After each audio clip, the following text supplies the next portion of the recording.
Oi, turma do livro Cura e Libertação, José Carlos de Luca. Ainda no texto que ele fala sobre a questão das doenças que aparecem no nosso organismo devido ao nosso comportamento, nossa postura diante da vida, né? Aí no item 1, ele fala o seguinte: para a ansiedade, Jesus prescreve: não se preocupem com a comida e com a bebida que precisam para viver, nem com a roupa que precisam para se vestir. Afinal, será que a vida não é mais importante do que a comida? Será que o corpo não é mais importante do que as roupas? Vejam os passarinhos que voam pelo céu. Eles não semeiam, não colhem, nem guardam comida em depósitos. No entanto, o Pai de vocês que está no céu dá de comer a eles. Será que vocês não valem muito mais do que os passarinhos? Por isso não fiquem preocupados com o dia de amanhã, pois o dia de amanhã trará suas próprias preocupações. Para cada dia bastam as suas próprias dificuldades. Então, nesse trechinho aqui, ele fala o seguinte, que nós temos tanto receio do dia de amanhã, né? Se vai ter o que comer, se vai ter o que vestir, onde morar. Ainda hoje, no outro canal, eu estava me recordando. Eu passei por tanta dificuldade, eu passei por tantas situações assim, de risco até, e não fui desamparada, porque eu tinha aquela fé de que aquele momento iria passar, né? Aquela situação iria mudar. Eu estava fazendo a minha parte, meu marido que me acompanhava fazia a parte dele, a gente lutava muito para que a gente pudesse ter uma casa melhor, um lugar melhor, com condições melhores. Gente, eu saí da casa dos meus pais com 8 portas de guarda-roupa. Eu saí com a roupa do corpo. Menina, eu só tinha 23 anos, não tinha experiência nenhuma na vida, minha mãe mal deixava eu ir na farmácia, na padaria, e de repente eu estava na rua com meu marido, vivendo de favor na casa de um amigo dele. Depois dessa casa de amigo, a gente foi para casa de uma tia. Na casa da tia, ela escondia as panelas. A gente teve que ir para um cortiço, para uma favela.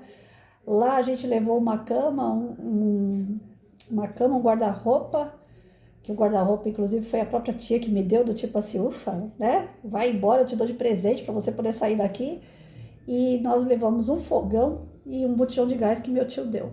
Era o que a gente tinha nessa casa. A princípio era um cortiço. Famílias moravam nesse quintal, todas elas se conheciam, a gente não, era estranho. Dentro desse cortiço eles viviam brigando por droga, por bebida, entre eles por ser família. Nós tivemos que sair de lá, nós fomos para uma outra casa, onde era um filho e uma mãe. O filho morava junto com a mãe na frente, a gente ia morar no fundo. O filho tentou matar a mãe, aí veio o irmão dele para tentar matar ele, aí toca, a gente sai de lá correndo, foi para uma outra casa onde era mofo de 2 metros na parede, aquele cheiro de mofo fazia mal para mim e para o meu marido. E para cada casa que a gente ia, a gente conseguia comprar um móvel, a gente conseguia comprar um eletrodoméstico. Nós ficamos muito tempo sem uma geladeira.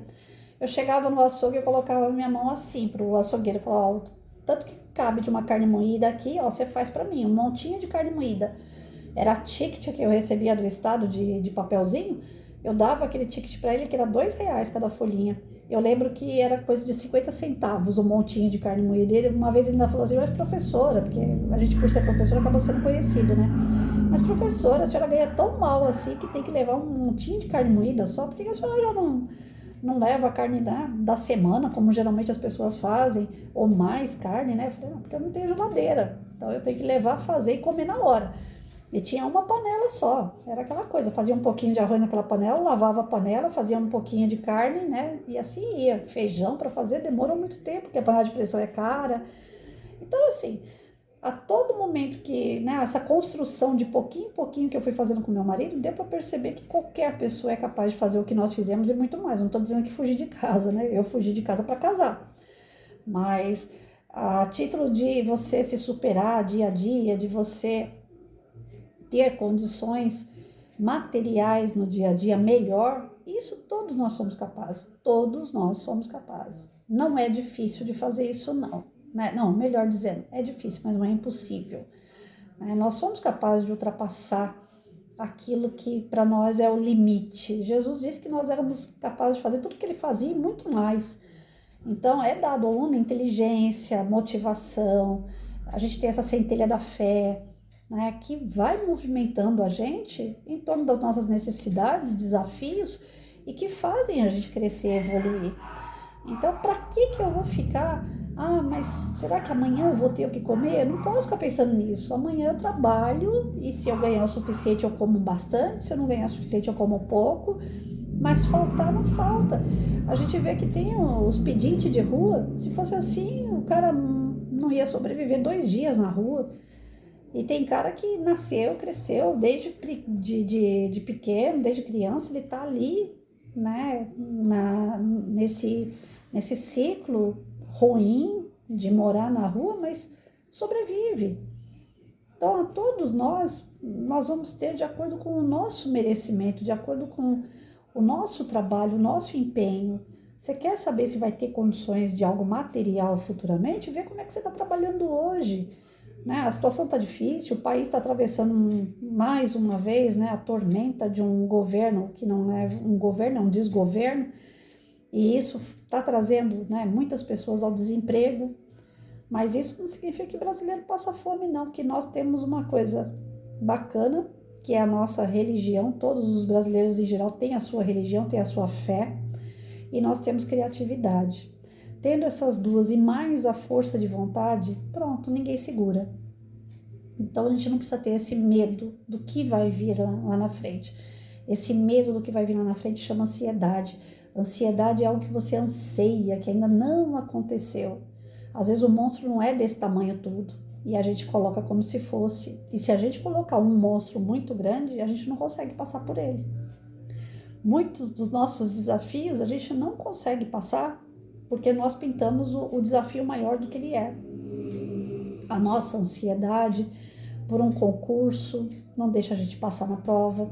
A nossa ansiedade por um relacionamento, a gente atropela tudo aquilo que seria bom num relacionamento, porque a gente quer que tudo entre no eixo logo, a gente já quer que tudo fique do nosso jeitinho e esquece que o relacionamento tem o jeito do outro também, que é uma fase de adaptação, que é uma fase de conhecimento, que demora, né? Eu vejo, né, infelizmente eu passo por isso na pele sempre e quase sempre, e isso me deixa um tanto quanto irritada, irada às vezes e até triste, né? Eu vou conhecer uma pessoa, tô ali degrau por degrau, né, falando um pouquinho de cada coisa para conhecer bem a pessoa me conhecer. Eu não tenho pressa, eu não tenho essa ânsia, eu tenho que arrumar o príncipe encantado, casar e estar junto.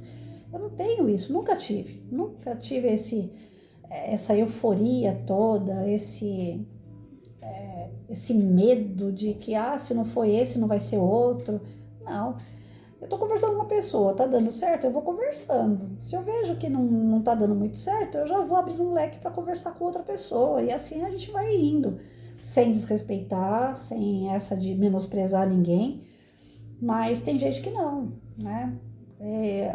Eu fico até sem graça de falar essas coisas, mas é o que acontece. Às vezes eu marco um café com a pessoa, eu só quero tomar um café, eu quero ver a pessoa, eu quero continuar conversando, porque você veio tomar café comigo, é porque já vem conversando comigo há muito tempo. E esse tempo que conversou ganhou a minha confiança. Parece ser uma pessoa boa. Aí você chama para um café, pô, a pessoa já troca, né, as ideias, aí já vem com essa história de querer, né, grudar na gente, querer dar o toque na gente. Pode ser que para algumas pessoas isso tudo seja normal. Para mim, eu vejo que a pessoa é ansiosa. Ela está enfiando os pés pelas mãos. Ela poderia ter construído um relacionamento bom, porém ela se adiantou, ela pulou na frente e perde a oportunidade de construir algo verdadeiro, puro, né, de coração. Essa ansiedade por emprego, pelos estudos, por relacionamentos, ansiedade de resolver problemas, isso aí faz com que a gente tenha um desgaste, faz a gente ser infeliz, faz a gente estar sempre em busca de algo que a gente não consegue. E se a gente estruturar, for devagarinho, tal, as coisas... eu vivo falando, uma casa, para ela poder ficar em pé, ela precisa de uma estrutura, um alicerce. E o alicerce, ele é demorado, mais do que a construção da própria casa.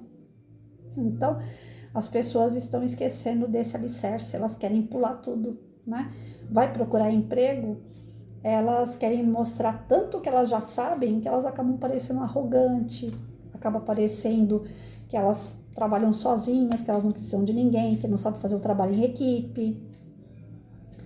Então, a gente tem que ter humildade, A gente tem que ter perseverança, a gente tem que ir devagarinho com as coisas, senão sobrecarrega.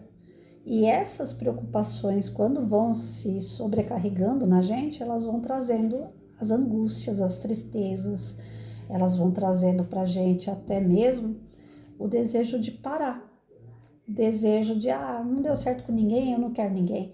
Não deu certo aquele emprego, eu não sirvo para nada. Aí a gente começa a se fechar. A gente começa a acreditar que nós não valemos.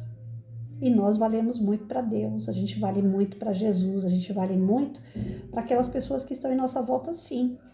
Mas a gente tem que dar o nosso melhor, né? Eu estava escutando um amigo falar ontem, os caras perderam essa história de querer conquistar, né? Todo dia conversar um pouco, de envolver o outro e tal. Eu falei, se for na malícia, também não é válido, né? Você ir devagar para conquistar e depois, ganhei, não quero mais. É a intenção. Por isso que Jesus falava que a gente ia ser julgado de acordo com a nossa intenção.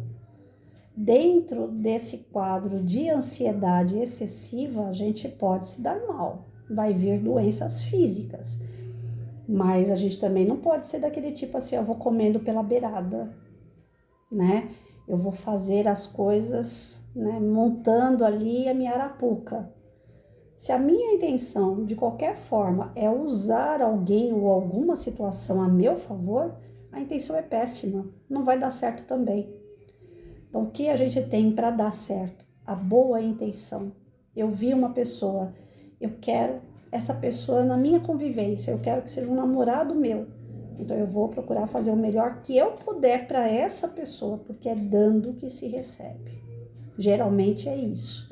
Quando a gente dá o nosso melhor e não recebe, é porque não tem que ser. Aí vai cada um pro seu ladinho. Essa ânsia por um par, a gente tem que ter a noção, o crivo da razão, não só a emoção, para dizer até onde está sendo válido ou não. Então, a nossa ansiedade tem que ser controlada para que a gente não meta os pés pelas mãos. A nossa ansiedade em todos os sentidos. Tem gente que tem tanta ansiedade que passa a comer que nem um louco para poder acabar com a ansiedade. Ou então vive naquela de chocolate. Sou chocolatra. Só o chocolate que pode me acalmar. Mentira, gente. Por mais que a ciência prove que tem serotonina, né? Que fala, um negócio assim, que dá alegria para a pessoa, tal. Ela não está buscando isso no chocolate. Na verdade, é uma ansiedade que é insaciável. Ela pode comer chocolate, ela pode comer bala, ela pode frequentar festas, ela vai ser sempre uma pessoa vazia e triste, porque o sentimento dela é esse. Então, a ansiedade a gente só consegue controlar através da nossa força de vontade mesmo, de não ser ansioso. O que faz uma pessoa ser menos ansiosa? Leitura ajuda bastante, porque faz a gente ficar um pouco mais centrado. Ouvir boa música, você estar no meio de pessoas com quem vão te relaxar, amigos, família, que você vai dar risada, que você vai se sentir amado, querido, acolhido. Uma religião, a sua fé em movimento. Então, existem algumas dicas de como a gente evitar ou cuidar da ansiedade. Mas é muito íntimo, é de cada um, né? Tem gente que para acabar com a ansiedade tem que trabalhar feito um doido, dentro de uma ansiedade de serviço.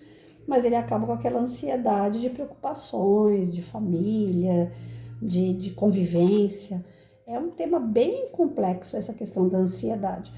E o pior de tudo é que ela tem degrau, ela tem graus, né? Degraus não, ela tem graus de ansiedade.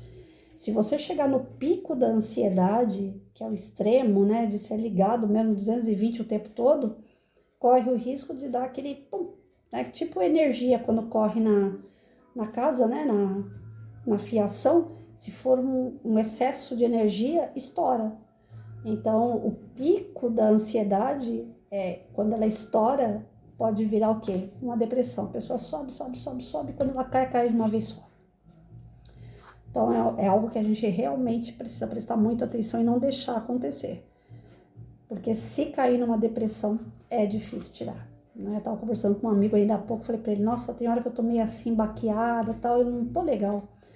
Ele falou assim, não, depressão não, pelo amor de Deus, né? Porque é difícil. Ele falou, eu te ajudo em tudo, mas depressão não se enfia nessa. Né? Eu falei, não, depressão não, mas tem hora que dá umas baqueadas.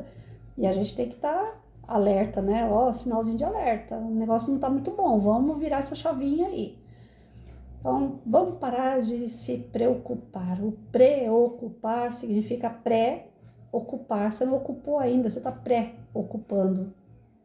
Então, vamos colocar na mão de Deus, vamos ter a nossa fé em ordem aí, colocar esse sentimento de que Deus vai abraçar a gente, que Jesus está protegendo a gente, que nós temos os nossos anjos de guarda, que nós temos os nossos familiares que já são desencarnados e que continuam velando por nós, que nós temos os encarnados, que são os amigos, que são os familiares próximos, que estão ali nos dando carinho, dando apoio.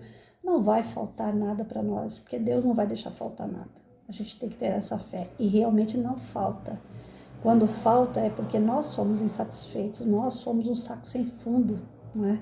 A gente nunca está satisfeito, o ser humano nunca está satisfeito. Outro dia eu estava falando aqui com vocês, o cara compra um carro, luta a vida inteira para ter aquele carro e quando consegue fala, ih, esse aqui vai servir para dar entrada num outro, que eu já estou de olho em outro. Demorei tanto para ter esse aqui, que agora esse aqui já não é aquilo que eu queria, já quero outro. Então essa insatisfação que nós temos abre um vazio em nós, né? E gera essa ansiedade de querer sempre mais, seja na matéria, seja pessoas, seja sentimentos.